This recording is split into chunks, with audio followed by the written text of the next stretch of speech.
país, nós temos que estabelecer algumas prioridades, e aqui no parlamento também. Você não discute a atividade MEI, você não discute o planejamento, você não discute nem mesmo a questão do orçamento.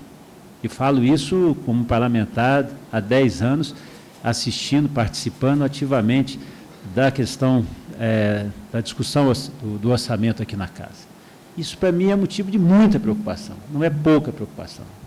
E na hora que eu vi a apresentação do Veloso, que é da ABIMAQ, eu nem quis trazer a polêmica, acho que não era aqui o momento das lamentações, mas aí falei, não, de repente, eu imagino que a segunda palestra, falando dos desafios do desenvolvimento tecnológico, a integração dos ICTs ao setor industrial, possa trazer um alento. Aí, assistindo a palestra do Vitor, eu vi que ele deve ter aqui uns 20, mais ou menos, 22 slides, 11 eram de complicações. Aí vi efetivamente que não é a tecnologia que vai dar também a solução para essa questão, não só a questão industrial, mas também para a questão do nosso enfrentamento que nós vamos fazer com a administração pública. Isso é uma lógica perniciosa, mas que, infelizmente, nós vamos ter que fazer esse enfrentamento.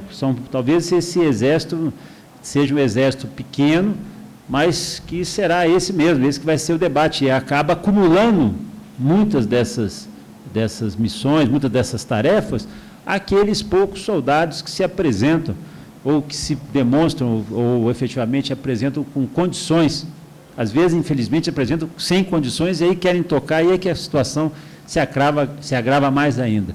Mas, então, eu quero aqui, antes de passar as perguntas, aqui, essa fase das perguntas, eu também teria algumas perguntas aqui ao Vitor, e como aqui presidente dessa mesa, me surpreende, né, quer dizer, quando você fala num país tão continental quanto o nosso, das dificuldades, das diferenças, e a gente vê isso aqui retratado na nossa realidade, na realidade dos 513 parlamentares.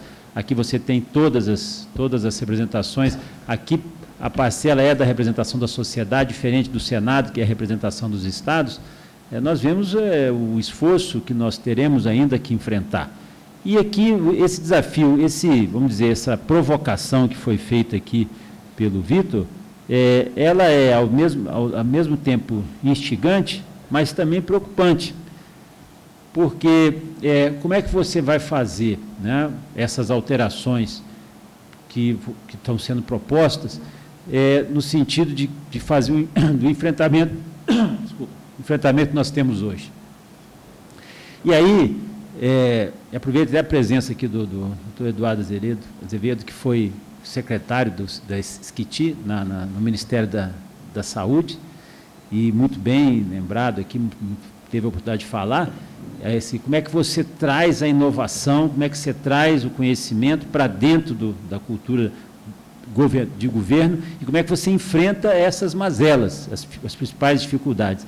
E aí eu quero fazer só um tracejo que tangenciar esse assunto, que eu acho que é importante, como é que você traz para esse debate, num país onde você ainda tem problemas primários, né? Como é que você convive com essa realidade, como é que você faz uma legislação que abrange desde o parafuso até a ciência e tecnologia, como é que você estabelece isso, como é que você investe nisso. E aí que eu toco nesse ponto, Vinícius, e eu acho que aí você também vai ter que manifestar em algum momento.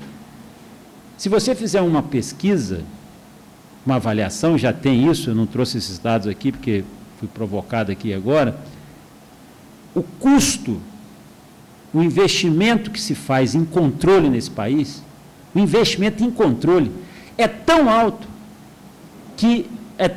tão nocivo, não estou dizendo que seja, não, ele é importante, mas o investimento valoriza tanto o controle, mas tanto, que na hora que as pessoas, ninguém quer empreender, ninguém quer assumir mais nenhuma responsabilidade. Nós estamos numa lógica inversa. A inversa. Nós tínhamos que investir no conhecimento. esclarecimento das pessoas. O Tribunal de Contas tinha que ter uma equipe excepcional, não só de controle, mas de esclarecimento, de informação. Porque parece que a totalidade das pessoas, quando você faz a sua manifestação com relação à ciência e tecnologia, com as compras, tem que obedecer 866, porque parte do princípio que todos são ladrões. Todos estão ali para aproveitar o recurso público, que não é público, que não é de ninguém. Então, eu fico, assim, me questionando por que a exigência tanto...